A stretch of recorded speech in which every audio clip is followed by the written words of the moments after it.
Assalamualaikum warahmatullahi wabarakatuh. Saya Iis Ritanti, CGP Angkatan 11, asal sekolah SD Negeri 50 Palembang. Kali ini saya berada di SMP Sri Guna Palembang dengan kepala sekolahnya adalah saya Ibu Penerang Ferdita, Kepala Sekolah SMP Sri Guna. Dalam kegiatan kali ini kami akan melaksanakan wawancara mengenai pengambilan keputusan yang bertanggung jawab. Bagaimana Ibu Novelita? Oke, siap. Boleh. Jadi begini, Bu Novelita, Ya. saya akan melakukan wawancara kepada Ibu mengenai pengambilan keputusan yang bertanggung jawab, sebagaimana yang pernah Ibu lakukan di sini sebagai pemangku kebijakan, yaitu Kepala Sekolah SMP Sri Guna. Bisa kita mulai? Boleh, silakan. Yang pertama, Bu Novel, yang mau saya tanyakan, selama ini bagaimana Ibu dapat mengidentifikasi kasus-kasus yang merupakan dilema etika atau juga moral? Kalau menurut pendapat saya, dalam mengambil satu keputusan itu tidak serta-merta langsung diambil keputusannya, tetapi kita cross check dulu, kita lihat dulu, kita cari informasi dulu, sehingga apapun yang kita nanti ambil keputusannya betul-betul akurat. Jadi jangan serta-merta langsung mengambil keputusan, tapi kita harus menyelidiki dulu, kumpul dulu, melihat, dibuktikan dulu. Setelah kita melakukan observasi, baru kita mengambil satu keputusan. Biasanya begitu saya lakukan. Masya Allah, seru sekali. Kemudian Bu Novel, yang kedua, selama ini bagaimana Ibu menjalankan pengambilan keputusan di sekolah Ibu, terutama untuk kasus-kasus di mana ada dua kepentingan yang sama-sama benar atau sama-sama mengandung nilai kewajiban? Oh ya, biasanya setelah kita mendapatkan informasi yang akurat, saya berkomunikasi dengan para wakil, Bapak Ibu BK, juga Bapak Ibu guru, untuk mendiskusikan bagaimana cara untuk mengambil keputusan atas permasalahan yang kami hadapi. Jadi keputusan itu bukan keputusan sepihak, tetapi sudah keputusan bersama biasanya. Kolaborasi. Iya, berkolaborasi. Kemudian Bu Novel, langkah-langkah atau prosedur seperti apa yang biasa dilakukan selama ini? Biasanya kasus-kasus yang saya ambil ini, langkah-langkah pertama itu saya mengajak Dewan Guru untuk melihat situasi apa di sekolah kita ini dan terjadi permasalahan apa, lalu kita serahkan kepada guru BK, dan apabila memang terjadi hal itu memerlukan panggilan untuk tingkat lanjutannya, misalnya kepada orang tuanya, maka kita panggilkan. Tetapi apabila masalah itu bisa diselesaikan di sekolah, cukup kita sebagai warga sekolah yang menyelesaikannya. Biasanya seperti itu. Kemudian Ibu, hal-hal apa saja yang selama ini Ibu anggap efektif dalam pengambilan keputusan pada kasus-kasus dilema etika? Yang cukup efektif. Iya. Jadi kalau saya di sini biasanya kalau kami mengambil keputusan efektif itu dilihat dari bentuk permasalahannya, Bu Is. Iya, disesuaikan. Jadi kalau permasalahan itu dianggap bisa diselesaikan saat itu juga secara efektif, secara spontan, kita harus selesaikan. Tetapi kalau permasalahan itu seandainya agak sulit, sudah katakanlah sudah tidak sesuai lagi, barangkali kita tidak sesulit itu mengambil keputusannya. Disesuaikan Iya, dengan dengan permasalahannya. Kemudian selanjutnya, hal apa saja yang merupakan tantangan? Karena biasanya ada tantangan dalam pengambilan keputusan. Apa tantangannya? Nah, sebenarnya kalau dalam lingkungan SMP Sri Guna ini tentang yang terlalu berat itu tidak ada, Bu ya. Tetapi tetap ada. Iya, tapi walaupun tidak terlalu banyak tetap ada. Tantangan yang pertama adalah kendala dari orang tuanya. Iya, terkadang orang tua siswa itu dipanggil keberatan untuk hadir. Terus tantangan yang kedua, dilema anak tinggal bukan bersama orang tuanya. Dia tinggal dengan nenek atau dengan pamannya. Itu yang menyebabkan kami dalam mengambil keputusan itu sangat sulit. Karena apa? Dia tinggalnya tidak bersama orang tua. Yang ketiga tantangannya karena faktor ekonomi bisa juga, iya. Jadi kalau faktor ekonomi juga mempengaruhi kadang-kadang, ya. Kita tidak bisa melihat secara bersama, tetapi kita ada juga sekelompok orang-orang kecil yang dalam kategori ekonominya kurang, dan ditambah dengan anak itu sendiri untuk minat belajarnya juga kurang. Jadi kompleks. Iya, kompleks sekali. Berikutnya, apakah ibu memiliki sebuah tata kelola atau jadwal dalam sebuah penyelesaian kasus dengan metode? Apakah ibu langsung menyelesaikan masa kedua, ada jadwal, atau bagaimana bentuk dan prosedur yang biasa ibu jalankan? Oh iya. Kalau di sini Ibu Is, alhamdulillah guru BK kita aktif ya Bu Is ya. Jadi di sini ini kalau ada permasalahan yang seketika langsung itu mungkin langsung diselesaikan. Tetapi kalau permasalahan itu biasanya anak misal tidak sekolah beberapa hari, itu kan satu permasalahan juga. Maka kita berkolaborasi dengan wali kelas, dengan orang tuanya untuk memberikan informasi bahwa anak tidak sekolah dengan anak ini dipanggil. Tapi apabila tidak ada respon dari pihak keluarga, biasanya kami menjadwalkan untuk langsung datang ke rumah siswa tersebut, kunjungan ke rumah siswa tersebut untuk menanyakan apa alasannya. Setelah mendapat informasi, kita bahas di sekolah, baru kita ambil keputusan. Biasanya seperti itu, Bu Is. Iya, masih ada pertanyaan lagi? Ya, apa boleh.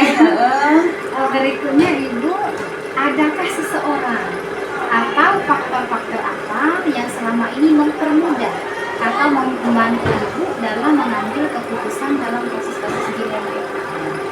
Saya sepertinya beritahu Bu Is, karena kita di sini kan ada kepala sekolah, ada wakil, ada BK, ada Bapak Ibu wali kelas dan Bapak Ibu guru yang mengajar. Nah biasanya saya berkolaborasi dengan mereka tersebut, mereka yang membantu saya sampai final. Jadi sudah memang ada koordinasi. Iya, dikoordinasikan dulu, tidak langsung walaupun saya sebagai pimpinan, kita harus tetap menghargai mereka. Bapak Ibu guru yang tahu persis mengajar di dalam kelas bagaimana kondisi anak kan. Setelah itu kalau memang sudah ada satu kesimpulan, baru saya yang biasanya memutuskan. Nah terakhir nih Bu Novel ya, dari semua hal yang sudah Ibu sampaikan tadi, kira-kira pembelajaran apa yang bisa Ibu petik dari pengalaman Ibu dalam mengambil keputusan dilema itu? Ya, baik. Jadi pengalaman saya bekerja di sini dan mengambil satu keputusan itu jangan menggunakan emosional. Iya, jadi kita harus tahu dulu di mana kebenarannya, di mana letak salahnya. Jadi apapun yang kita ambil itu betul-betul keputusan yang benar. Jadi jangan berlandaskan emosional. Jadi cukup kita cari sebabnya, bagaimana solusinya, sehingga keputusan kita ini betul-betul bijaksana. Iya, betul. Ya, baiklah Bu Novel. Mohon maaf sekali saya mengganggu waktu hari ini. Dan terima kasih banyak atas wawancara yang sudah kita lakukan hari ini. Semoga kedepannya Bu Novel semakin sukses, semakin maju dalam mengelola sekolah yang dicintai. Terima kasih Bu Novel. Sama-sama. Assalamualaikum. Demikianlah kegiatan wawancara pada hari ini. Terima kasih banyak sudah menyaksikan, dan kepada Ibu Dr. Andana Purita kami ucapkan terima kasih banyak. Wassalamualaikum warahmatullahi wabarakatuh. Assalamualaikum warahmatullahi wabarakatuh. Saya Iis Ritanti, CGP Angkatan 11, asal sekolah SD Negeri 50 Palembang. Pada kesempatan kali ini, saya berada di SMA Sriguna Palembang dengan kepala sekolah yaitu Nur Hadi SPD. Kami kami akan melaksanakan wawancara mengenai pengambilan keputusan yang bertanggung jawab. Selamat menyaksikan. Assalamualaikum warahmatullahi wabarakatuh, Pak Nur Hadi. Waalaikumsalam. Selamat siang, apa kabarnya Pak Nur Hadi? Alhamdulillah baik. Alhamdulillah. Bu Is gimana, baik juga? Alhamdulillah Pak. Ya. Jadi gini Pak Nur, Ya. mohon maaf saya mengganggu waktunya ya. Apa, Bu? Di sini saya akan melaksanakan wawancara Ya. mengenai bagaimana selama ini Bapak mengambil keputusan yang bertanggung jawab. Bisa kita mulai sekarang Pak ya? Boleh silakan. Begini Pak, pertanyaan yang pertama, selama ini bagaimana Bapak dapat mengidentifikasi kasus-kasus yang merupakan dilema etika atau bujukan moral? Baik Ibu Is, terima kasih atas pertanyaannya. Jadi di dalam mengidentifikasi permasalahan itu ada dua hal yang terjadi, yaitu bujukan moral dan dilema etika. Di mana yang saya pahami adalah bahwa bujukan moral atau benar versus salah adalah sebuah situasi di mana yang terjadi, di mana seseorang dihadapkan pada suatu situasi yang benar atau salah dalam mengambil sebuah keputusan. Dan dilema etika atau benar versus salah adalah sebuah situasi yang terjadi di mana seseorang dihadapkan pada situasi keduanya benar, namun bertentangan dalam mengambil sebuah keputusan. Demikian, Bu. Jadi agak bingung juga Pak ya kalau benar lawan benar, Ya. jadi harus dipertimbangkan begitu. Kemudian selanjutnya, selama ini bagaimana Bapak menjalankan pengambilan keputusan di sekolah ini, terutama untuk kasus-kasus di mana ada dua kepentingan yang sama-sama benar atau sama-sama mengandung nilai-nilai kebajikan. Begini Bu Is, dalam sebuah situasi di mana saya harus mengambil sebuah keputusan, maka tentunya kita harus mengidentifikasi masalah terlebih dahulu. Apakah kasus tersebut berada di bujukan moral atau dilema etika? Selanjutnya ada beberapa hal yang perlu kita lakukan untuk mengambil keputusan, yaitu kita harus memperhatikan 4 paradigma dilema etika, 3 prinsip, dan 9 langkah pengujian keputusan. Berarti sudah melaksanakan tahap-tahap Alhamdulillah. ini.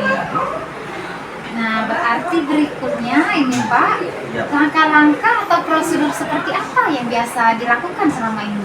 Baik, langkah-langkah yang biasa dilakukan yang pertama adalah saya melakukan identifikasi permasalahan yang ada.